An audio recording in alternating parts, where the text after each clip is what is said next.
It is 1:31 p.m. We have a quorum of councillors present, so I will call this regular meeting of Council of the Municipality of Jasper to order for September 15th. Councillors, you have today's proposed agenda. Are there any additions, deletions, or other changes to be made to the agenda?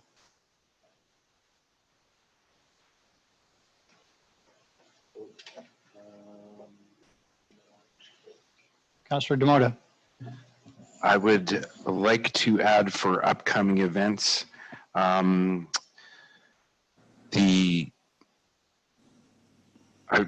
have the date now. I'm sorry, for the cardboard. Okay, so September 24th, addition to upcoming events, the cardboard recycling town hall. Just to make sure it's on the radar.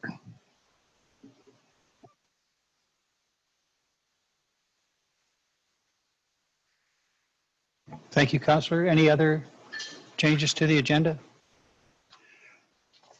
I take it then, I have a motion from Councillor Demota to amend the agenda for today's meeting by adding to agenda item number 13, September 24th, cardboard recycling town hall. Thank you. All in favor? There are none opposed. That's carried. And might I have a motion then, please, to approve the agenda subject to that amendment? Councillor McGrath, thank you. All in favor? There are none opposed. That is carried. The minutes of the regular meeting of September 1st have been circulated. Are there any errors, omissions, or corrections required to be made to those minutes?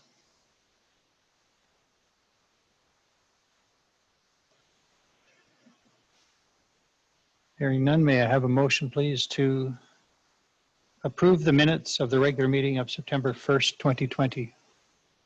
Councillor McGrath, thank you. All in favor?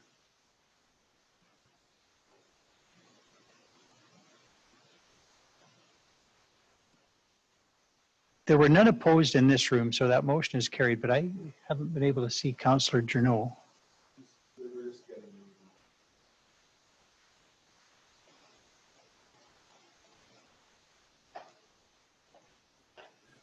Thank you very much. I was just allowed in, and I did support the motion and the previous Well, thank you. one.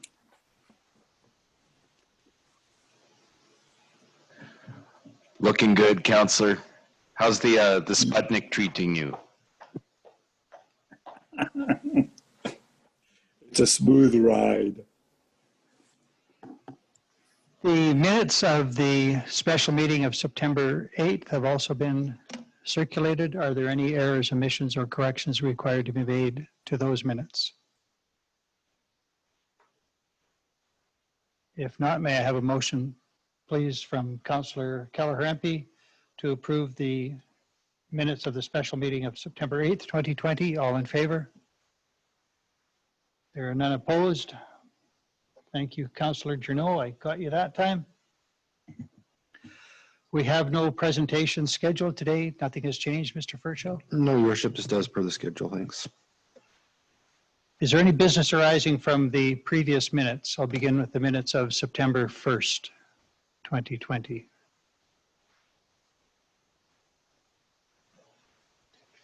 Councillor Butler.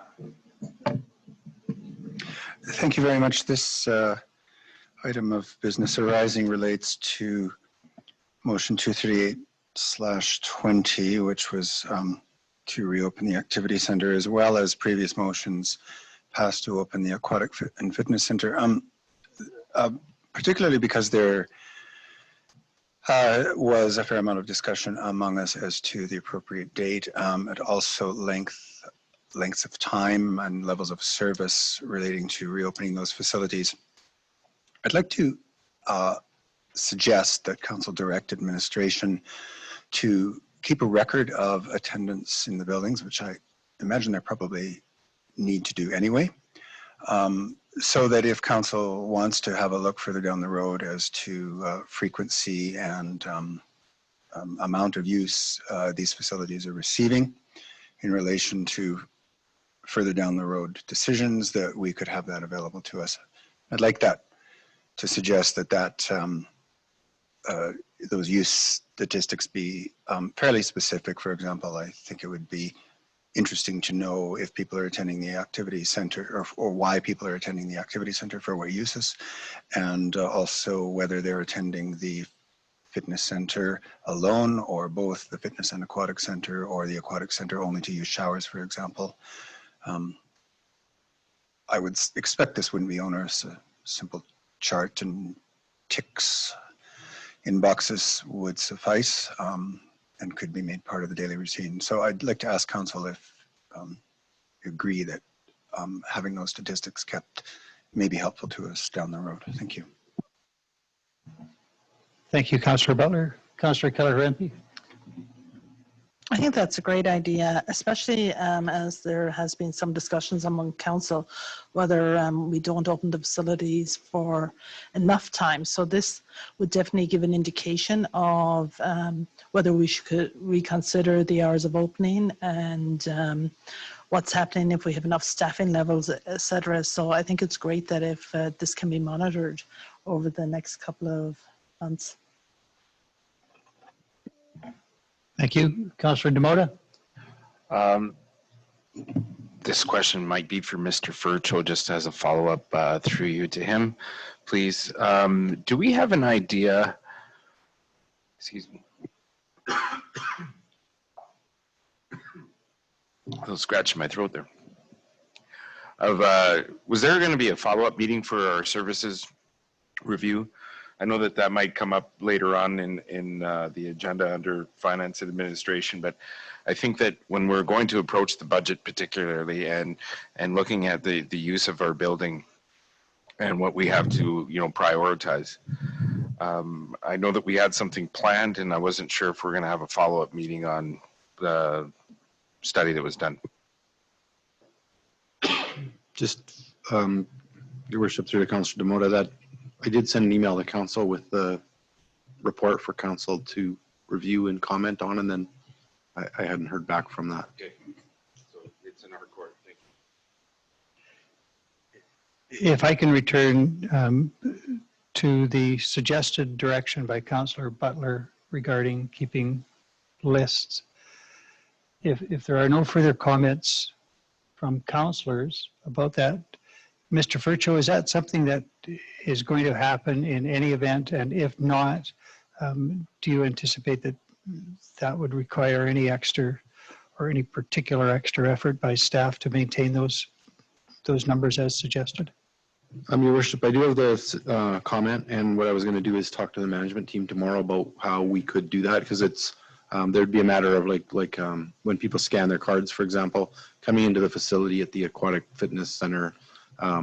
Showers they'll typically pay for separately, but if someone has a card, it would be a matter of stopping the person to see what they're going to do. And I just wanted to see logistically how we could do that, because there are times when someone's not at the front desk as well. So let me raise that with the management team tomorrow, and I'll just find out logistically how we can deal with this one. I'm not sure exactly how we can or cannot do it, but let me find out from the team and what we can and can't do there. So similar with the activity center when people come and go. So what we'll do is I'll talk to the folks involved directly, and I'll get back to council on that one. With respect to the very general question about recording numbers, I take it that is a task that probably happens in any event. Is that fair? To a degree, yeah, but not the specific use. Right. You know, so we'll know some of that information, but not all of it. I just want to find out how we can track that, and then potentially provide like a monthly report or something to council. So I have it as an item to talk to the management team about tomorrow. Okay. With that in mind, or having heard that, Councillor Butler, did you have anything to add to your request? Thank you. Nothing to add to the request. I will wait until presumably next week at committee we can see what kind of an answer is there. I guess I would add only one thing. It seems to me that probably signing in for use is a minimal requirement relative to the potential of contact tracing anyway. And while I don't want to get into operational details, it is something I've encountered when entering public buildings recently. And I believe that was because of COVID. And so I assume that would be considered. And so that's part of my thinking in suggesting that it's probably not an onerous request. Thank you. I will just canvass council. From what I sense around the table and on the screen, it is a direction that council would like to see administration move toward. I appreciate there might be some implementation challenges initially, but every effort to record the number of users and to the extent possible their particular use. I think all council is in agreement with that. All right, so you have that direction to implement. Thank you.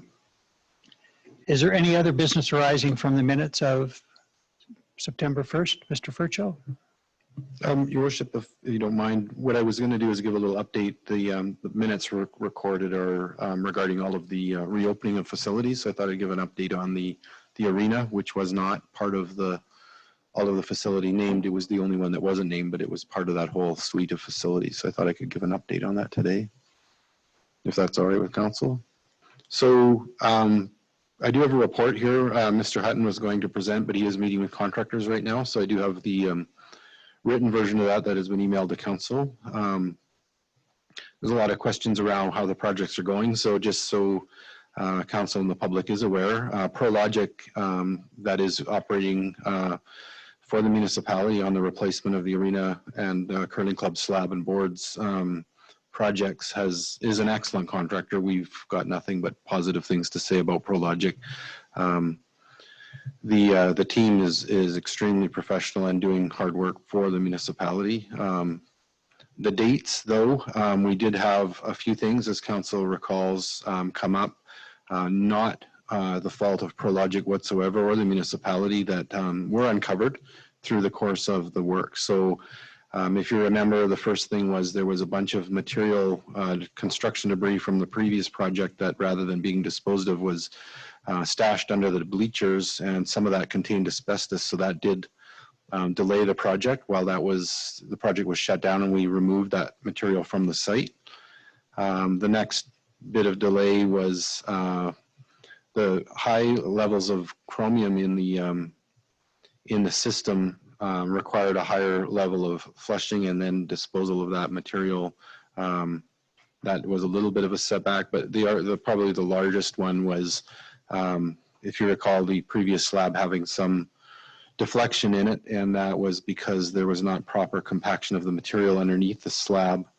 And what that was is when they began stripping the soil from underneath the slab, once it was removed, they discovered a layer of organics. So you need to have mineral soils compacted to a certain degree of compaction before laying concrete on top. So they had to strip out all the mineral soil and store that, and then go ahead and remove this buried layer of organics that was absolutely inappropriate to be underneath the slab. And that did take some time, and then restore and repack in the mineral soils in order to build it back up for a replacement of the slab. So all of those things were things that were found during the course of the work, and Prologic has been incredible at minimizing what could have been a much longer delay, having hit those things, and has continued to work hard. They've doubled some of the shifts in order to make up some of the time for these things, and they're now carrying on. So we're looking at about a 3-week delay in the project from what we had anticipated, which I would say could have been much worse than that, but thanks to Prologic, we're only 3 weeks. So the ice-in date is probably closer to the end of November. So we'll have usable ice in early December is what we're looking at right now. Whereas before we were looking at ice-in in November, we're looking at ice-in in December now. It's about a 3-week difference from what we were anticipating at the start. So it's bad news, but it's good news. And it's really thanks to Prologic as a really excellent contractor here in Jasper. And just a quick update on the Activity Center roof. that project got underway on September 8th, Night Roofing. You've seen them parked out front if you've driven by at all. They also, so far, have been giving us a really high quality of work. The 2 rooftop units are being removed and rerouting gas and power. The project is anticipated to be completed in October, and some of the highlights are, of the project is that the roof installation will go from what is 2 inches now to around 10 inches of insulation, so better heat retention in that area. And then also the ability to eliminate some of the standing water that was a problem with leakage in the past, so it flows better and gets off the roof in that area. And then also code compliant fall restraint system to be installed as part of this project too. So those are the updates from Mr. Hutton, our building and asset manager, on those 2 projects, just to go along with some of the facility opening from last meeting. Thank you. Thank you, Mr. Furcho. Questions, Councillor Demota? Thank you. Through to Mr. Furcho. I was just wondering for the next meeting, because I don't expect you to have these answers, if there's any idea of where Hockey Alberta is at with interleague play and the progress of the ability for tournaments in regards to, you know, COVID protocols and what we can expect.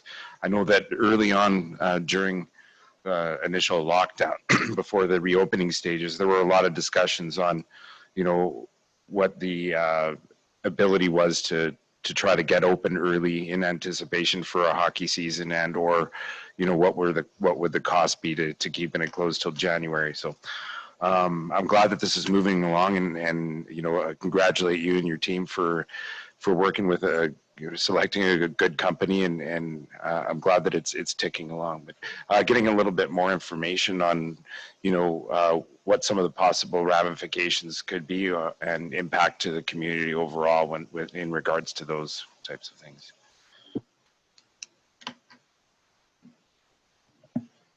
Councillor Butler? Thank you. I just wanted to thank administration and Mr. Furcho. Please extend my appreciation to Mr. Hutton. That's an excellent report. I'd also like to ask if it's not already assumed that that report, even though it wasn't in time to make the agenda package, that it be included in the minutes. And I would dare to suggest, because of the amount of public interest in the activity center, I'm always happy with what administration chooses to highlight in, what do we call it, council highlights, that maybe at least a portion relative to the reopening of the activity center be included in that, just for public interest. And thanks again. That was a well-written and informative report. Thank you.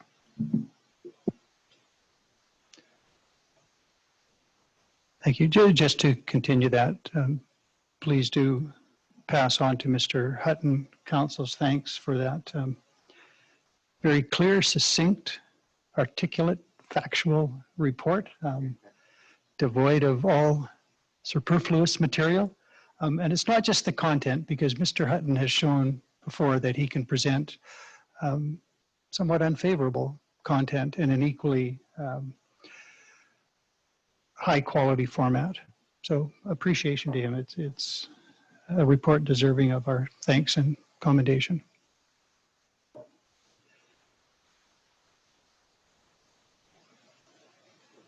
Is there any other business arising from the minutes of September 1st? If not, is there any business arising from the minutes of the special meeting of September 8th?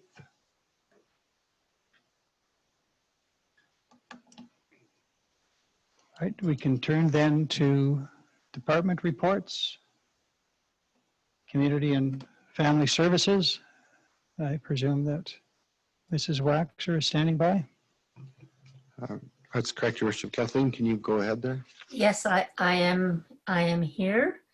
I wanted to speak briefly to the ESS plan and how happy I am with that plan and how well it's been prepared and pulled together, and that we now have facility kits distributed throughout the community. I also wanted to speak to the fact we had the opportunity to test out the plan in response to the accident that took place at the Icefield Center. I was really, really happy at that point with how well the plan was able to be rolled out, and the McCready Center set up in preparation to receive people from the Icefield Center. In the end, we did not, despite the initial plan that we were to receive, be prepared to receive up to 40 people. We didn't receive anyone, but I felt that we were very well situated to respond appropriately if the need had been there. One thing that was very clear at that time in getting set up and able to respond to that number is that on a busy summer day, it was challenging to pull together. We were able to pull together all the people we really required, but yeah, I am still anxious to work more on the development of some base of volunteers that would assist in any future ESS activations. I'd also like to speak briefly to the measuring in municipal inclusion work that's currently happening, and feeling that we're really well situated given what's the world events. I think it's a really timely time to be working on this, and I'm pleased that we are moving forward. The next thing I wanted to just briefly highlight is that the department has tapped into the resources that have been offered by provincial and federal governments in response to COVID-19. So there, some of the funds that we've been able to access have been available to assist either individuals. Some of the grants, Lisa Riddell spoke to the COVID-19 Emergency Fund, and through an anonymous donor, some funds for food. We've also had been able to increase the outreach team's capacity to address the individual needs of individuals in the community by accessing funds to hire someone to do some of the program support, which would free up the outreach workers to do more one-on-one work. The program work is really critical in this time, as there are many vulnerable people who benefit from social connections, and I commend the staff in the department for their work on finding safe ways to ensure that that occurs. It's important for the mental health of the individuals and of the community. And also another grant that was approved was a grant of almost $30,000 to offset the costs of the summer fun program for families, and to ensure that the children had food prepared for them, so that we didn't run into the situation where children were bringing their own lunches and little hands reaching into each other's lunch kit. This way, it was a much safer way to make sure the children were well fed for the day, and also it was an assistance to families to offset as another cost offsetting place. So thank you. I'm open to questions. Thank you, Mrs. Waxer. Questions from councillors?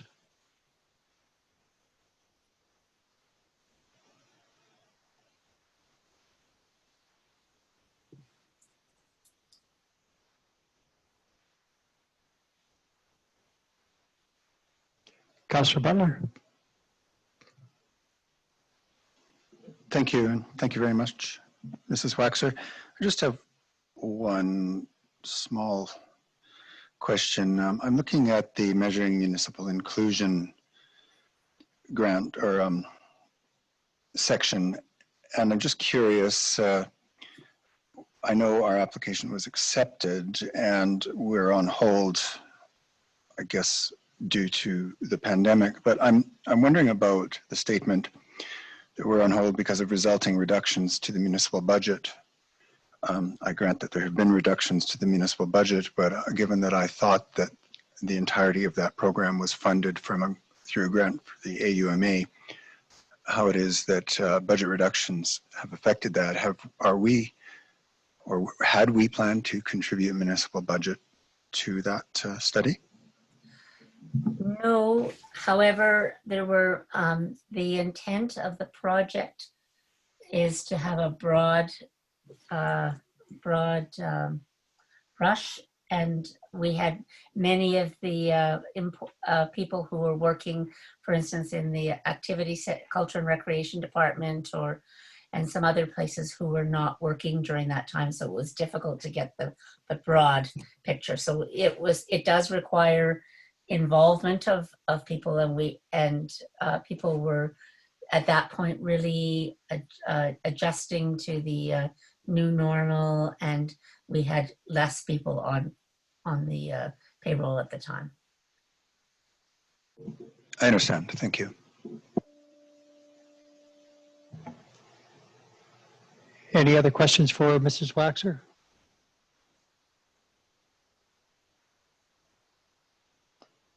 It appears not, so thank you, Mrs. Waxer, for that report. Always appreciated. My pleasure. Agenda item 6.2, bylaw enforcement services. Mr. Furcho. Your Worship, Mr. Jones is here ready to present his report. Go ahead, Neil. Good afternoon. The bylaw report before Council today covers bylaw activities between January 1st and August 31st, 2020. As you can see, it details 2020 bylaw interactions with the comparative data from 2019. For instance, 791 tickets or warnings were given to visitors to our town in 2020. It also provides information on admin tasks. For example, we have issued 68 standard permits so far this year, interagency requests, of which we've had 2 dealing with housing of dogs for the RCMP and parks, and additional tasks such as mask mandate, enforcement patrols, and safety officer duties for the ECC. If the council has any questions on the report, I will be happy to answer them. Mr. Mayor, Thank you, Mr. Jones. Councillor Demota. just to our administrators here, is there any way to increase the volume on that? It's quite difficult. We're maxed out, eh? Okay. I think I got all of that. Thank you, Mr. Jones.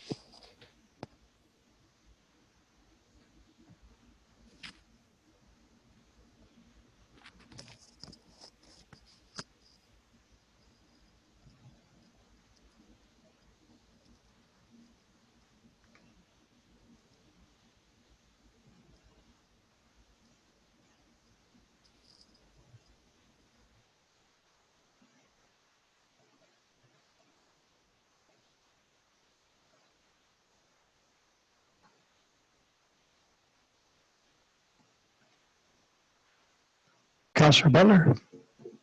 I don't have a question. However, I do have accolades. I would like to say that my general sense from myself, my own observations around town and conversations I have had with mostly folks downtown is that bylaw has just done a fabulous job through the COVID difficulties. There's specific things that I was really happy to see. I saw some downtown patrols for masking with bylaw working together with RCMP. I thought that was just great to see. I had a chance to observe at a distance some of those interactions, and I thought they were just soft and easy and just exactly the way they should be. I'm not quite sure who is responsible for dreaming up the idea of the stenciling on the sidewalks, but that's brilliant. I'm so pleased with all of it. It's been tough times for everyone. We're all aware of the difficulties in dealing with budget reductions, and I almost can't say enough just to how well I think the community has responded, and that bylaw has helped the community through this. So just wanted to put that on record. Thank you. Thank you, Councillor Butler. Mr. Jones, just to add to that, trying to compare the statistics from 2020 to 2029, I am struck by the fact that in August in particular, two of you appear to have exceeded the work of three of you the previous year. So somebody was putting in a lot of hours, it seems to me, or both of you were. So I want to thank you for that. The numbers are quite revealing. Your Worship, I would like to take that on for myself, but most of that work was done by my officer, who has the opportunity to patrol a lot more than I do. So it's kudos to that officer more than it is to me. I would like to thank him for giving me the opportunity to be able to stay in the office and do the work. He has been a very valuable asset or in addition to our team. So thank you anyway. Yeah, please pass that on. Thank you. Councillor Demota. I'd like to echo the sentiments that Councillor Butler had stated, and the observation that the mayor had made. And you know, during the onset of our difficult times, we did get a new person, and I don't think that we've collectively been introduced to that hardworking individual, our other bylaw person on the street. And I'm wondering if we're going to have the opportunity, whether virtually or in person at some point, get to meet this young man. Usually we get introduced, so that would be something nice.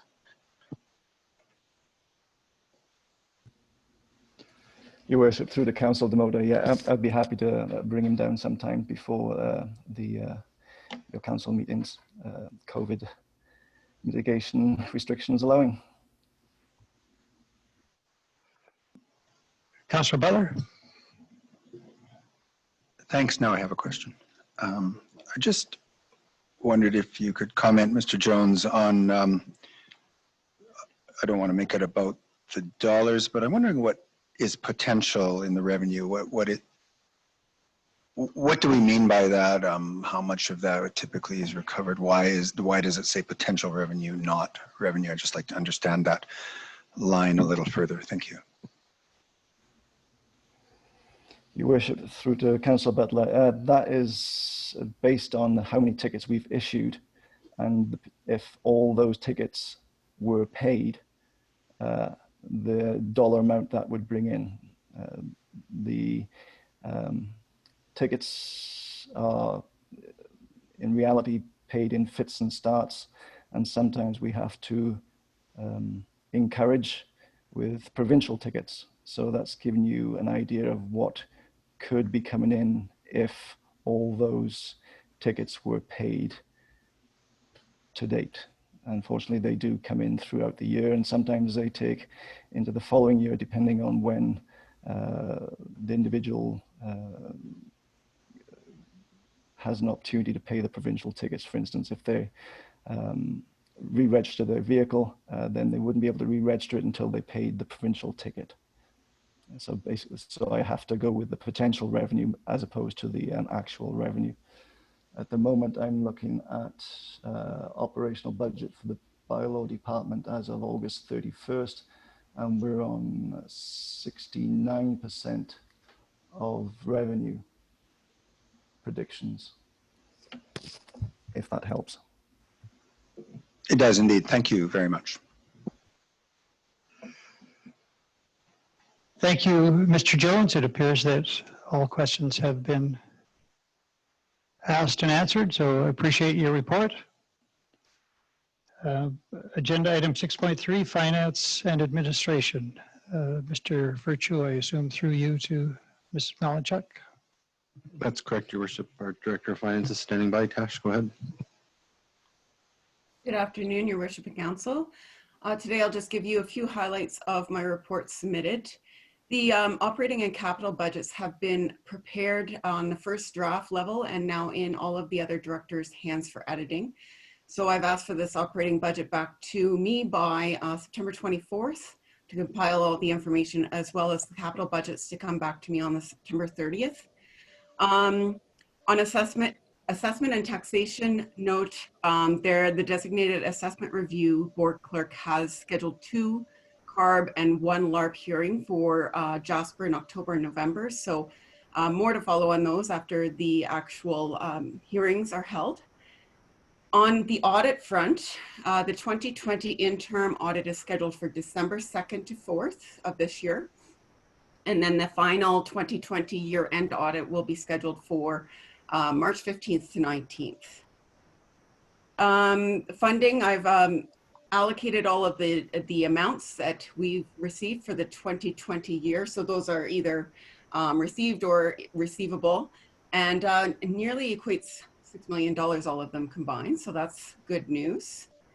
And on other, the electronic fund transfers for payables has been completed. We've done a few tests, and now we're live in the system to be able to pay people in a very timely manner. So anyone that gets our information to us, then we should be able to do the EFT process, so that rather than getting their check in the mail within 2 weeks after being processed, we're looking at a couple days once they hit the payables desk in our process. So that's helping us with our efficiencies, as well as the receivable downloads and imports have been completed as well. So all good things to enhance our speed within the office. And we're working now on an implementation of an invoice through the email system as well. Other than that, I've attached my financial reports on operating revenue and expenses by department for 2019 and 20, just to show the comparables, as well as the utility report, as it was brought up in another meeting by Councillor Demota that it would be interesting to see the utilities and where they're standing at this moment, and the council expense report. Now, the capital report, I just wanted to allude to that there's a request for information report, and it's attached to that as well. And I'll be speaking to that after the bylaw section. So I will go over the capital part when I'm also speaking to that information report. Now, going over the revenue and expenses by department, you can see that in 2020, the revenues at 67% of the year were sitting at 73%. And the expenses are sitting at 42%. Now, all of this can change at any given moment. Remember that it's just how things are, when things are processed and whatnot. So last year at this time, we were sitting at 79% of the revenue and 59% of the expenses. So on target anyway, so that is good. And then with council's expenses, also on target at 67% of the year. In 2020, sitting at 64%, and in 2019 was sitting at 58%. So that is all sitting fine. And then the utility report, I just summarized everything into the revenues and expenses and gave a net surplus deficit on each subsection of utilities, so water, sanitary, garbage and recycling. And at the very bottom, you can see that the total current net surplus at the moment is $377,639 for 2020. Compared to last year at this time, we were sitting at $481,010. So again, we had spoken about this before. There is a change because of the difference in tourism that we experienced this year. So that's where you're going to see the biggest change in the amount of dollars that is set up. So overall speaking, considering that we had the pandemic, we are still in a very good place with utilities. And that is it for my report. And I am also open to any questions you may have. Thank you very much. Thank you, Mrs. Malachek. Questions from councilors?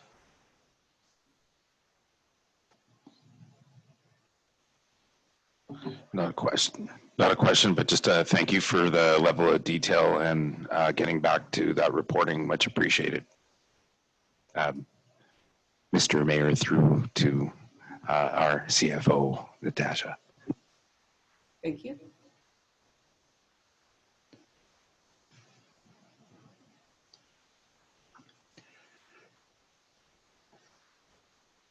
Mrs. Malachek, on the portion of your report headed funding toward the bottom of the first page and the top of the following page, can you compare any of those numbers to expectations that we would have had based on prior year funding?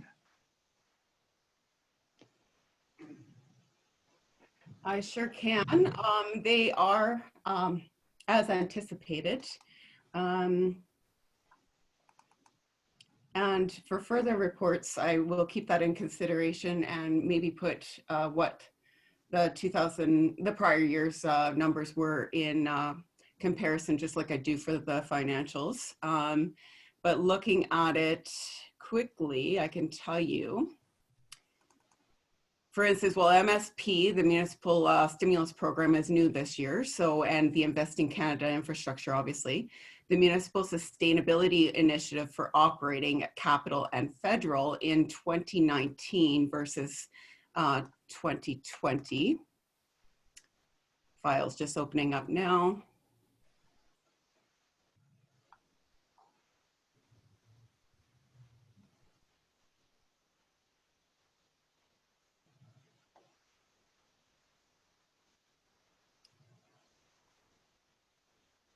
Uh, 2019 for the MSIO, so the operating was $60,278.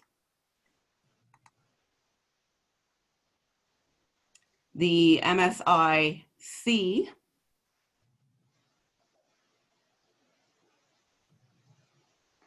was $922,480. And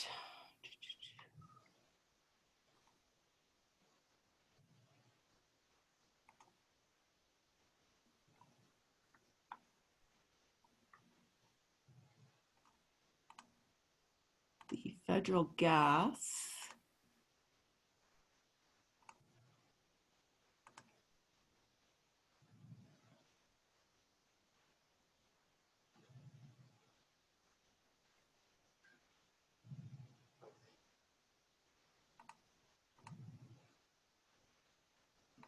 is not coming up as quickly. So I will not waste council's time on that.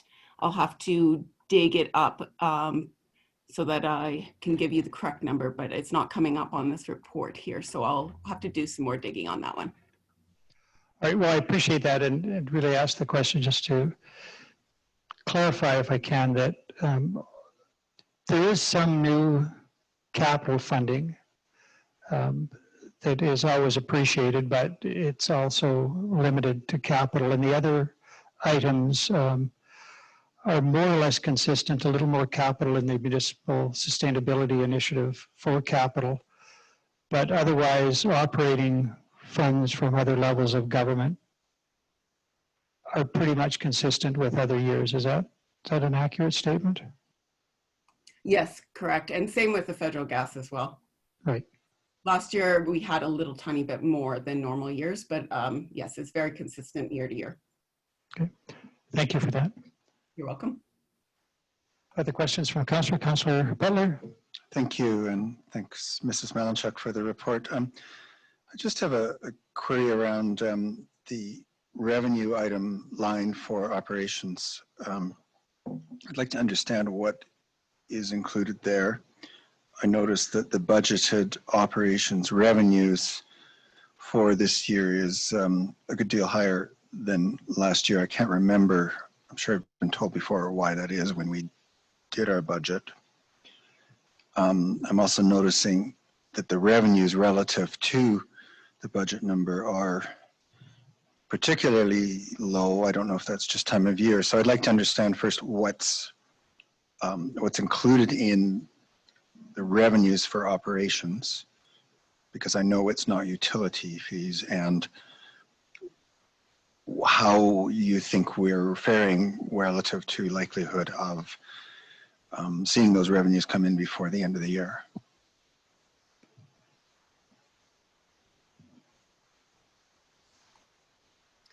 And if that Yes. wasn't clear, I'm happy to try again. Yes, so you're commenting on 2020 being at 2.6 million versus the 7.5 at 4. Okay, yes, so it does include the utilities, just as for information's sake, it is fully included. So this is all areas. So it would be down a bit because of the utilities, like I said before. And then just looking at, there are some revenues that haven't been yet recognized, for instance, have not been invoiced out for a few. And there's also transfers that occur in this department. And you have to keep in mind as well that there's also new this year, the transfers of RMR, so repair, maintenance, and replacement of capital items that fall within the operating area. So that has to occur as well, and that will only occur at the end of the year. So that's why you're seeing a bigger difference, and in prior years we were doing it differently. Go ahead, Councillor. Thanks. So I'll follow up. So, okay, so utility revenues are in there. Of course they are. That makes sense. So my understanding then of the difference between the budgeted amount of last year, 5.2 million, and this year's 7.5, part of that would be our decisions around capital spending in that department. So the capital expenditures flow through this budget. Do I have that right? You are completely correct. That is what it is, and that's the difference that you see. Great. Thanks for helping me understand that. No problem.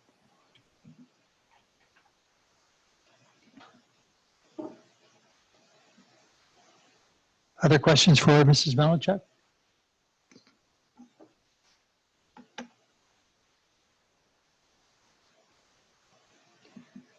It appears not, so thank you, Mrs. Malinchuk, for that report and answering those questions.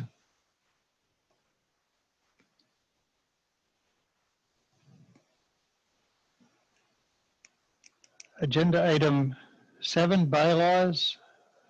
7.1 is just a summary for information. And we have as agenda item 7.2, the Jasper temporary compulsory face covering bylaw, amending bylaw, here for third reading, it having received certification from Parks Canada on September 9th. Might I have a motion from someone to read bylaw number 230 for the third and final time? Councillor Butler? Did I see your hand? Thank you. I have a motion then from Councillor Butler that Council read for the third and final time bylaw number 230, being a bylaw of the Specialized Municipality of Jasper in the province of Alberta, to amend bylaw number 228, the temporary compulsory face coverings bylaw 2020. Any discussion or debate? I'll call the question. All in favor? There are none opposed. That is carried. Thank you all. Agenda item 8, information reports, capital budget overages, mid-year update. Mr. Furcho, through you to Mrs. Malinchuk again, I presume? That's correct, Your Worship. Tash, go ahead. Anything you want to present on this one? Thank you, Mr. Fritschos, through to council and your worship and council. This is a information report on the overages on capital as we stand. So for council to review and consider the overages for the 2020 budget. I just wanted to note that there is sufficient reserves to cover the overages as it was planned initially. So as a bit of background, 3 invoices for 2019 were received and paid in 2020. The administration had both of these projects listed as the carry forward, as part of the carry forward request initially, but was removed going into the pandemic discussions and response. Now we received 2 invoices for the MCC panel for the Aquatic Center, resulting in an additional $6,600. And 1 invoice that we received for the Sleepy Hollows lift station in the amount of $18,043.67. Now, also I want to comment that both of these projects are still under budget from the initial budget figure approved. If you want to then scroll to the attachments, you can see it's, I don't know why my highlight is no longer there. However, if you go on page 31 of 50, they're up on the 4th line from the bottom. There's the lift station there, and you can see the amount and no budget listed for 2020. And that was that late invoice that we received. And then also, if you scroll to the next page, on page 32, up 2, 4, 6, 8 lines from the bottom, you can see that there was no budget approved, yet $6,600 lies there because of those 2 invoices that were received late. And you can see I've also attached the initial report that was attached to the carry forward request to council. And under utilities, you can see that the lift station was included on that carry forward. And the carry forward amount would have been significantly higher, $365,000. And under the Fitness and Aquatic Center, the Motor Control Center replacement was also there at $120,402. Now, a lot of the carry forward items are kept and carried forward for that reason, so that if anything comes through late, that the money is there to, and the money is still there because it was part of my initial plan, but so that it can be recognized on the budget. But in that whole process of trying to cut down the budget as much as possible, those 2 were removed. And that's why you're seeing that. But as I said, they are significantly under budget. The lift station alone was $347,000 under budget in the end. And the MCC panel was $114,000 under budget. So good news, just received the invoices a little too late. Thank you very much for your time.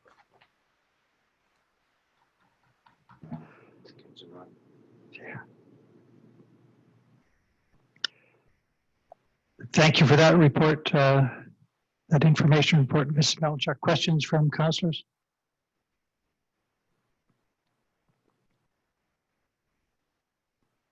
Councilor Butler.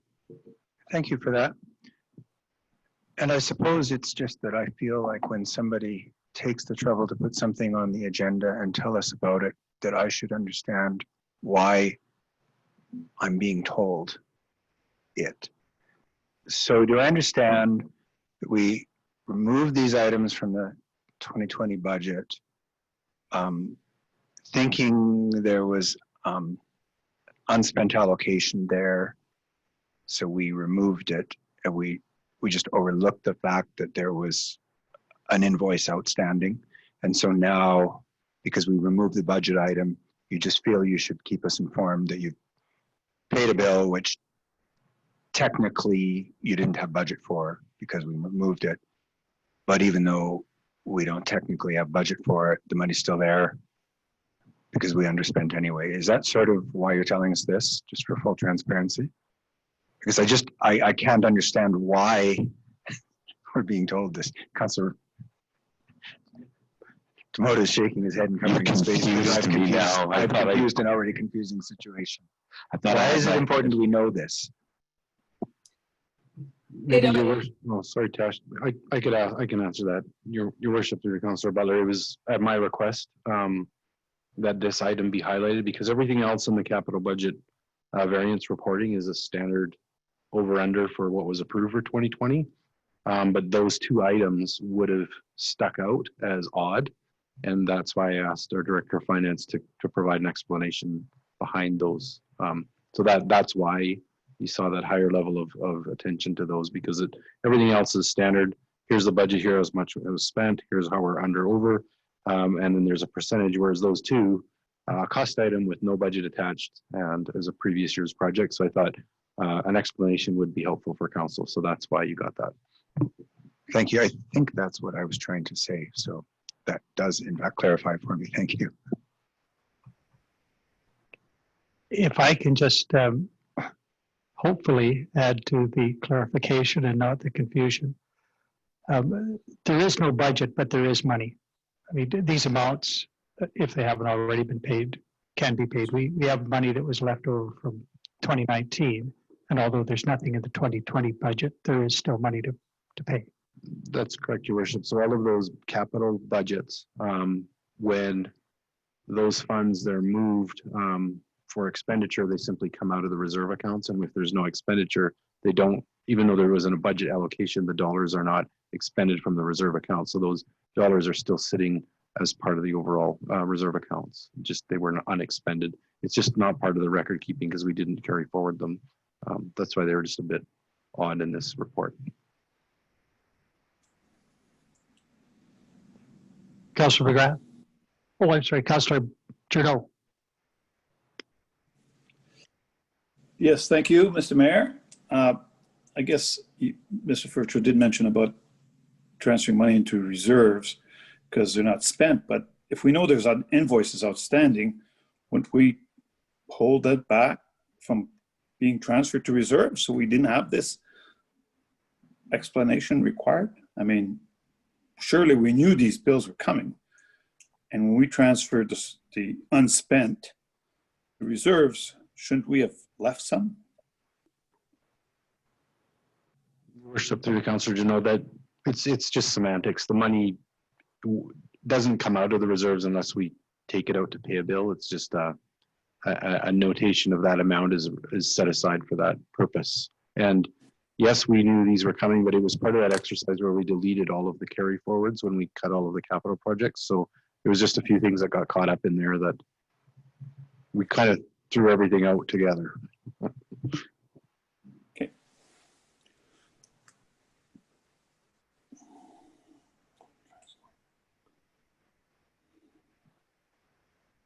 Anything else for Mrs. Malachuk on this information report?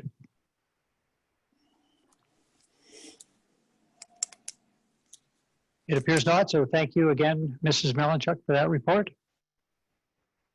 Appreciated, as always. That takes us to agenda item 9.1, property tax receivable.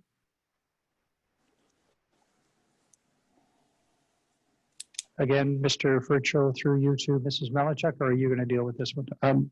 Your worship, I'll ask our Director of Finance to present. There is a council element to that, and council could choose whether they wanted to speak to that as well. But Tash, you want to go ahead and just introduce the report? Yes, thank you, Mr. Furcho. So this is coming to council. It came to council a long time ago, actually, for notice February 18th, and then there was discussion on February 25th. Some of the notes are in the request for decision as to what occurred during those meetings, as they were so long ago. And then there was the decision that was supposed to come back on March 3rd. However, it was canceled because there was a letter sent to the province, and therefore we're bringing it back for decision today. And this is in regards to the province only paying a portion of the taxes. So 75% of the 2019 levied taxation amount. So there was the initial levied amount was $47,418.83. And then a payment was received in the amount of $35,564.12 on February 4th. And also to highlight that in future years, it is anticipated that only 50% of the levied amounts will be paid as indicated by the province. Now, this letter that was sent to the province requesting reconsideration of the amount, we received a letter saying that on April 23rd, indicating that the request had been denied. Therefore, I am bringing it back as it is still sitting on our books as an amount set up to as a receivable, that it might be an amount that council might consider writing off. It is part of policy that we would have to bring this sort of write-off, obviously, to council for request. Thank you very much. Thank you for that, Mrs. Melichek. Comments from councillors or questions?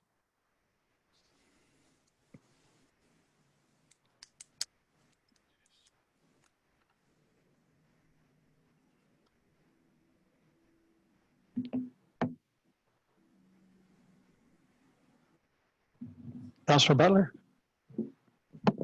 Thank you. In the middle paragraph of the second page, it says that we had a 10-year agreement for $1,559 a month. And then in the second bullet from the bottom, we're now paying $3,093 a month. So how do we get from 1,500 to 3,000? I also don't quite understand the statement relative to amendments and increases, saying none of these are currently valid and have all expired. So what does that mean? And how we got to the $3,000 a month where we're now at?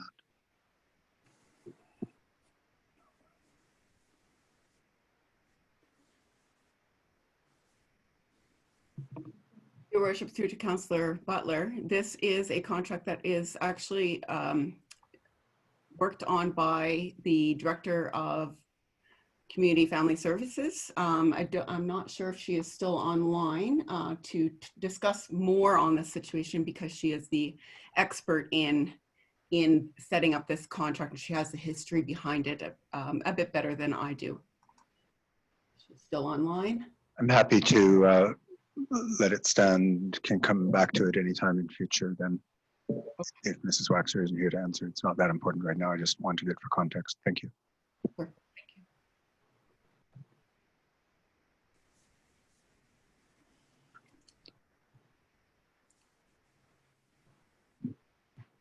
Councillor DeMota. After we have the discussion on the provincial building, I just, it comes to mind, I wanted to know how this works residentially as well, if there are issues, particularly with maybe people not being able to pay taxes or utility issues and things like that, and how it rolls over, and when does it come to the table for council to decide whether it gets written off or not. So that's after the building discussion.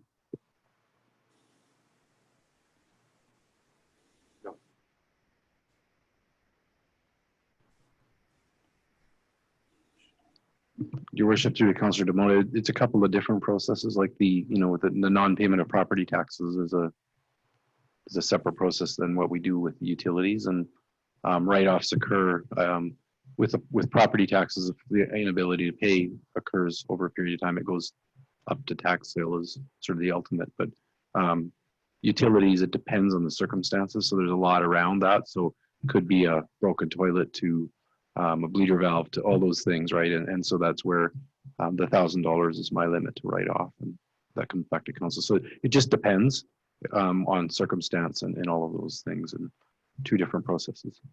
Thank you.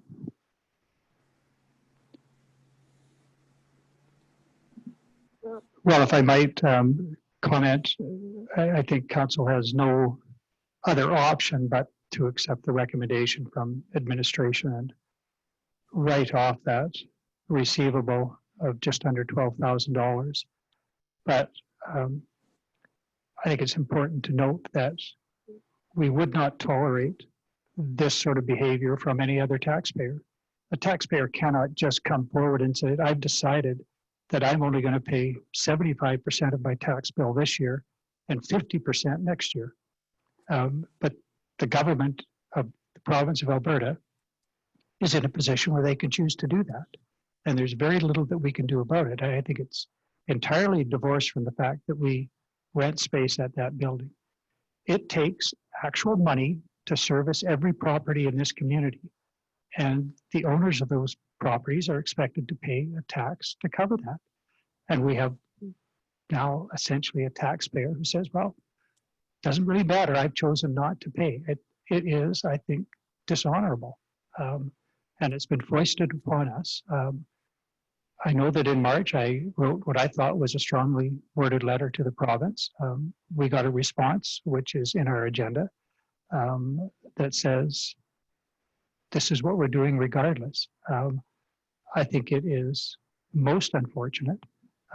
But on the other hand, as I say, the recommendation from administration is the only course of action left to us other than political action. I have tried to raise this issue of grants and payment of taxes with other municipal leaders, and the amounts are small enough in each community that no one seems to be invigorated to make it a real issue, including perhaps AUMA, but it is not an issue that I wish to walk away from, and it's one that I would like to see at least our council continue to push with the province. I think it's just unacceptable to take this attitude, knowing that we are all in a similar position where taxpayers can't pay taxes, but other taxpayers don't get to choose that they'll pay only 75%. So those are my comments on it. Not directed at all towards you, Mrs. Malinchuk. I appreciate that you have simply presented the facts, and I accept your recommendation. So thank you. None taken, thank you.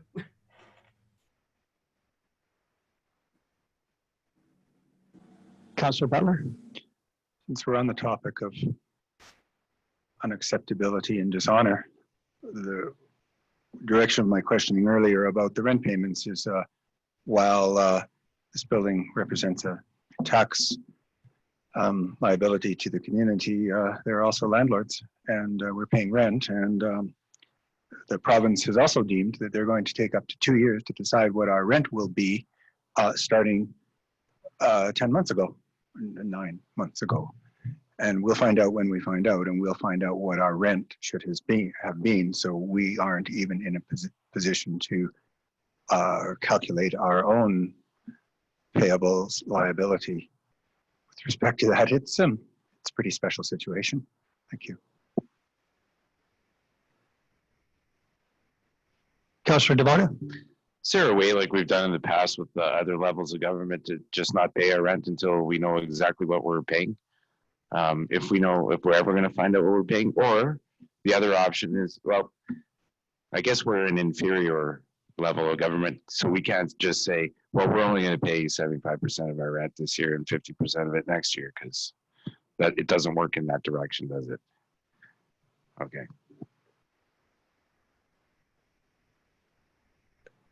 Mrs. Malinchuk, do you need a motion from council to write off that receivable, or is a direction sufficient? You need a motion? Yes, a motion, Your Worship. Thank you.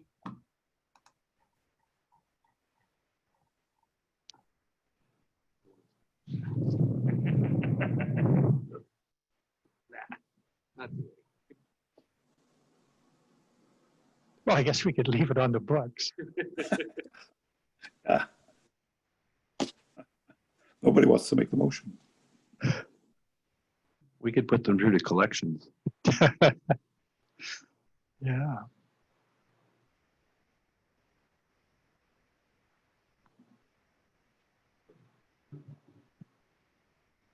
Councillor Butler.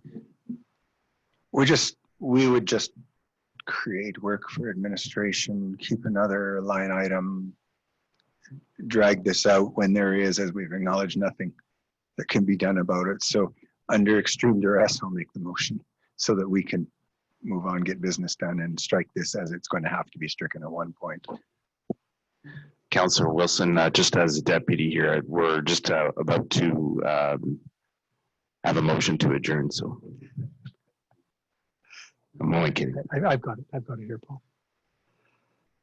All right, I have a motion from Councillor Butler that council directs administration to write off property tax receivable for rural 500,000, which is the provincial building, in the amount of $11,854.71.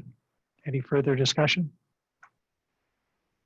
Well, I will join Councillor Butler in holding my nose and voting for this. It is the only honorable thing we can do for our own administration, even though we have not been treated with reciprocal honor on the other side, in my view.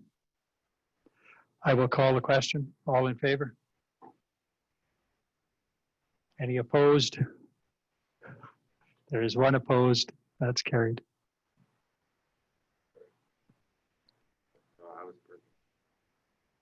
At least one of us.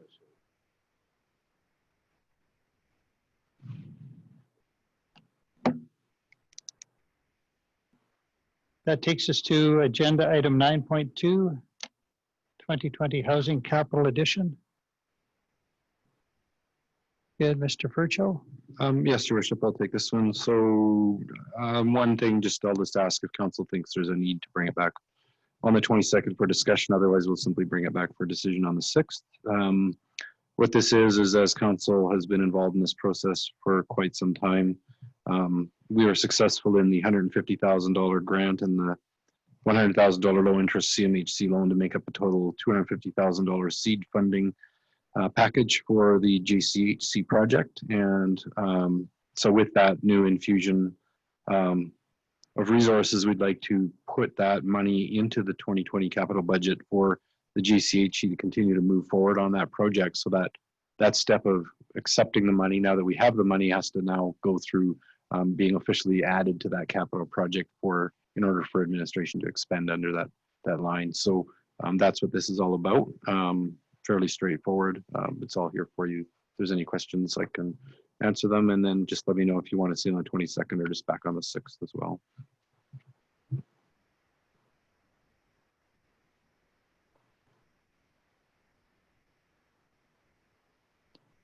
And Mr. Furcho, this is for decision at our next scheduled regular meeting? That's correct, on October 6th. It's just by way of notice today. At this time, are there any questions that any councillors have for further information, which could be supplied either now or prior to the decision date?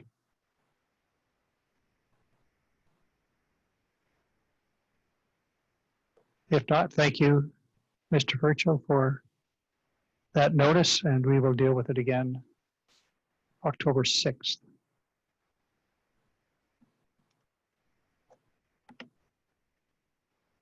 Takes us to agenda item 10. We have, so far as I'm aware, no correspondence for information, consideration, or action at this time. Councillor Journeau? Did I miss something here on item 9.1, request for a decision on a property tax receivable in the amount of $35,000? Well, the 35,000 is due. That receivable was the issue with the province. Okay, but there's an item here in our agenda regarding Plan 40661. It's right after the letter from the province for 35,000. What is this? Is this the amount? This is the amount they're giving us? Yes, that is the reduced amount. It was around 47,000. They subtracted about 12 and we're left with 35. My mistake. So that's what they're prepared to pay out of the bill that we gave them. My mistake. Sorry about that. My apologies. No problem. Thank you. All right, agenda item 11 then. New business? Is there any new business for council? Councillor Demota? I'm just looking at the calendar here. Is there an opportunity for at committee of the whole next week to have some communication on the new agenda item, which I added for upcoming events, just to get some clarification on what the intent of the town hall is for the 24th, just some information, background, and just the process of how that is going to roll out.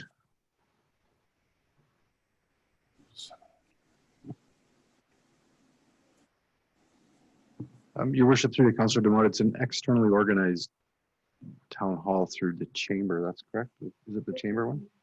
They're facilitating it. So yeah, I think we could provide an update next week.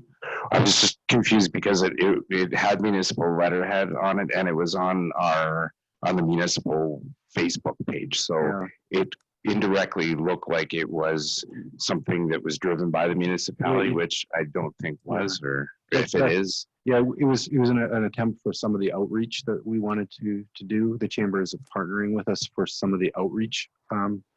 There was some direct communication to the businesses from staff, but also sort of a more public thing. So what we'll do is get an update for next week on the agenda. It'd just be nice to know where we're going with this.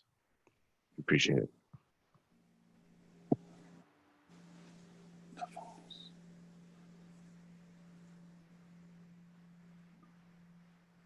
Sorry, any other new business for council?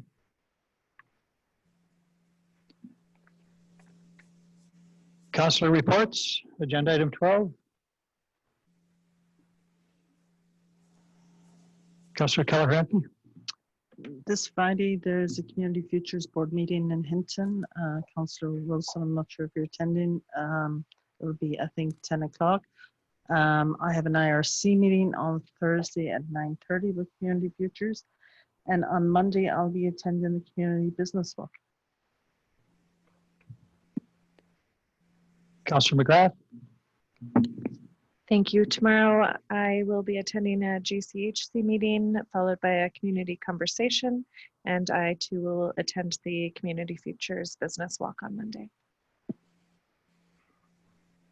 Councillor Butler. I will tomorrow be attending a regular meeting of the Evergreens Foundation, our first in-person meeting for some time in Edson, coupled with a tour of the new Seniors Lodge that we have built there, which is about ready to be opened. One of the items we'll be dealing with tomorrow on our agenda is the very good news that Evergreens was successful in receiving $1.8 million in direct contributions from the CMHC part of the National Housing Strategy. And along with that, about $12 million in long-term loans. This is for the Pine Valley Lodge project, the Seniors Lodge project that we are just getting underway with in Hinton. It's significant for a couple of reasons.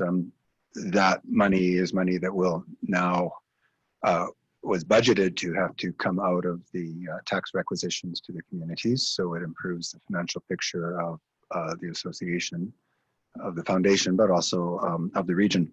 And the other reason it's significant, at least for me, is that this announcement, which just came last week, was preceded by the exact grant and $100,000 loan that we just received for the Connaught Housing Project through a very similar project headed and shepherded by Colliers and Mr. Weiss that has been working for us.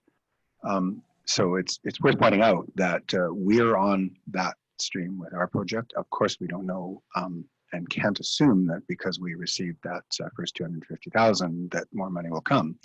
But we are on stream, and that funding, by the way, isn't seen for the most part, I would say, as funding because it's a Seniors Lodge project, but because it's an affordable housing project. So we're on the right track. nothing is ever guaranteed, but I'm pleased to see us having received that first $250,000, and we will, through JCHC, continue to press forward with our own project. And it's just a good little nod to have that we're working with some people who know how to get this kind of work done with Colliers. That's all I have. Thank you. Thank you, Councillor Butler. Any other council reports? If not, then upcoming events, the Business Walk Monday of next week, an intergovernmental meeting with Parks Canada. Our agenda says 9:30. Did I see it? That's been changed now? That's correct, Your Worship. The committee of the whole meeting was moved to the afternoon, so that's noted, as well as the intergovernmental was scheduled for the morning. It was the only time we could get Parks Canada.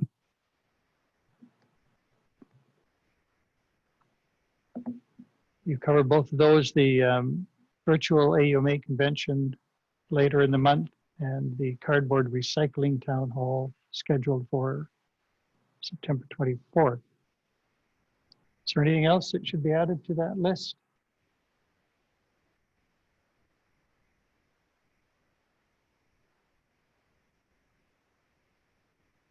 Appears not.